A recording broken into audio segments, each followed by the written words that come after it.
Once upon a time, a woman and her daughter lived in the mountains.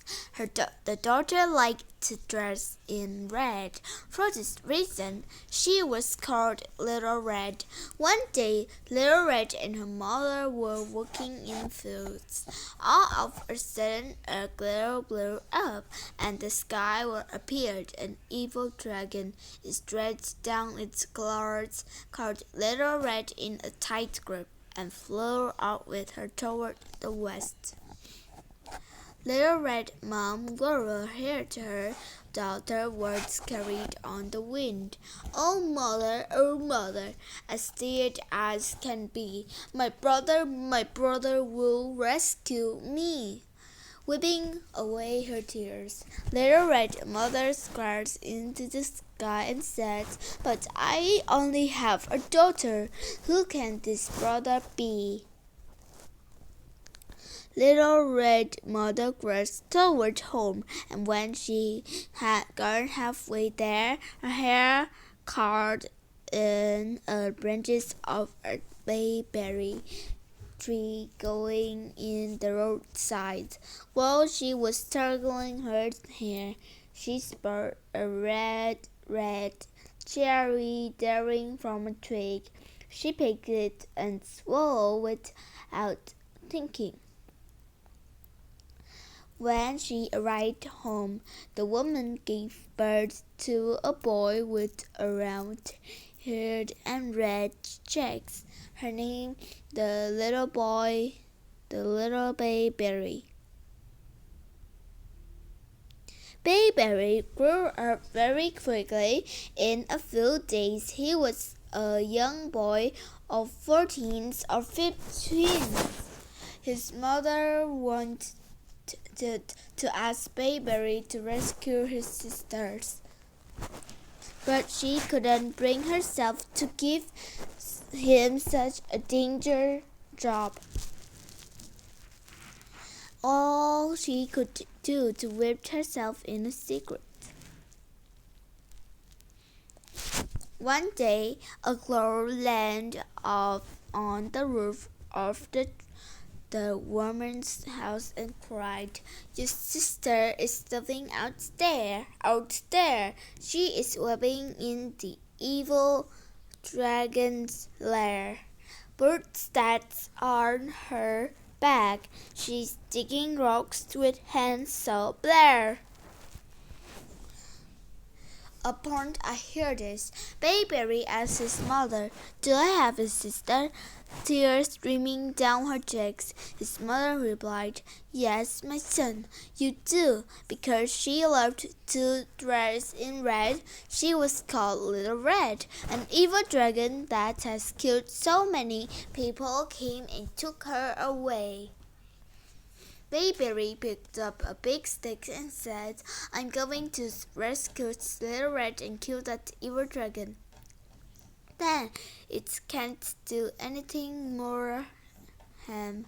His mother leaned against the door frames and her misty eyes watched her son march away. Bayberry walked for miles and miles. On a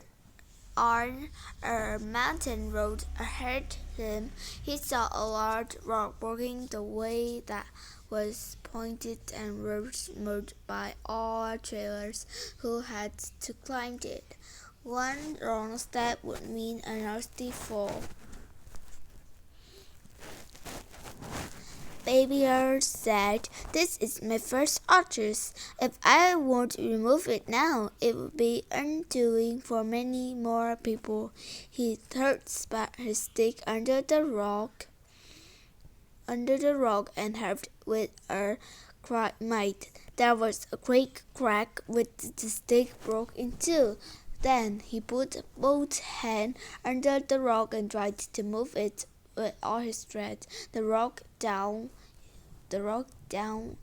rolled down into the valley.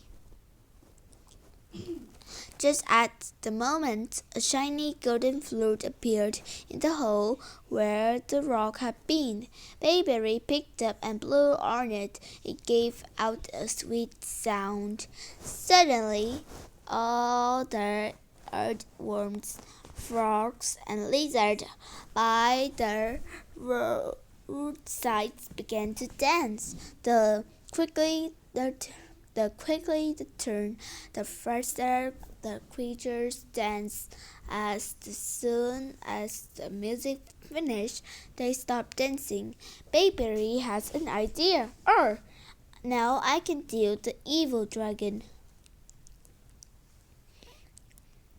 He saw await the golden flute in hand. He climbed a hard, rocky mountain and fearlessly looked the dragon at the entrance to a cave. Pairs of human bones lay all around it. He also saw a girl in red jerseys away at the cave. Tears were streaming down her cheeks. The evil dragon whipped the girl on the back with its tails and shouted angrily with her. "Most angry lords, Mistress Red, signs with me. You will not wed.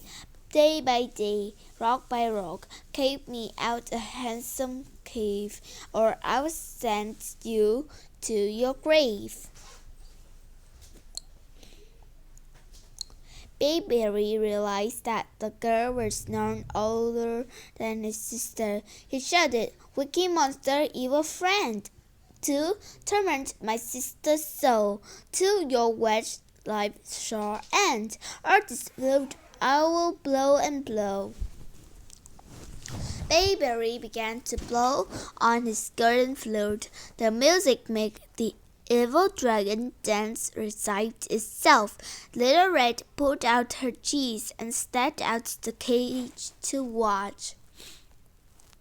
Bayberry continued to blow on the flute. The evil dragon continued to dance, whistling and warning. The quicker the tune, the faster the evil dragon danced. Little Red came over and wanted to speak to her brother. With a surge of his hand, Bayberry showed her that he could not stop playing the flute. If he did, the evil dragon would eat them both up. Little Red came over and wanted to speak to her brother. With a surge of his hand, Bayberry showed her that he could not stop playing the flute. Bayberry kept blowing for all his was worth, and the evil dragon stretched his long wings and kept dancing around in time to the music.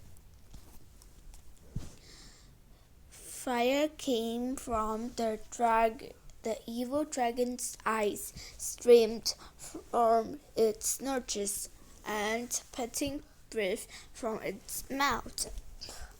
The dragon pleaded, "Hoo, hoo, hoo! Brother, you are stronger. Burn no more. Torture me no more. I send her home if you leave me alone." Bayberry had no instant of stopping. As he blew, he walked toward a big pond. The evil dragon followed him to the brook of the pond, swimming and dancing all the way. With a great flash, the evil dragon fell into the pond, and waters were reserved. The evil dragon answered as hearted. Fire came from its eyes, screaming from its nostrils, and panted breath from its mouth. Began in her voice, "Hoo, hoo, hoo! Brother, you are stronger. Let me alone, and I will stay in this pond, and frighten folk no longer." Mary replied, "Wicked fool, this is my vengeance. Stay at the bottom of this pond, and never do harm again." The evil dragon kept nodding its head. As soon as the golden flute stopped blowing, the dragon sank to the bottom of the pond. Bayberry took hold of his sister's hand and walked happily away. No longer Bayberry and Liz Red set off. They heard a sound of water spraying in the pond.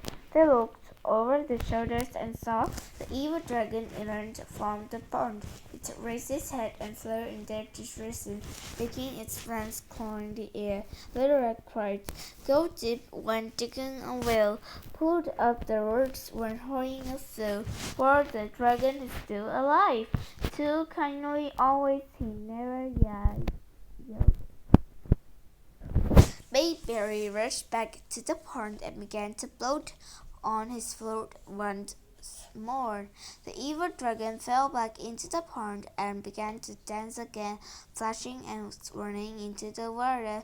Bayberry stood on the bank of the pond for 7 days and nights, blowing the fast on his flute. Finally, the evil dragon could move no longer and float the surface of water.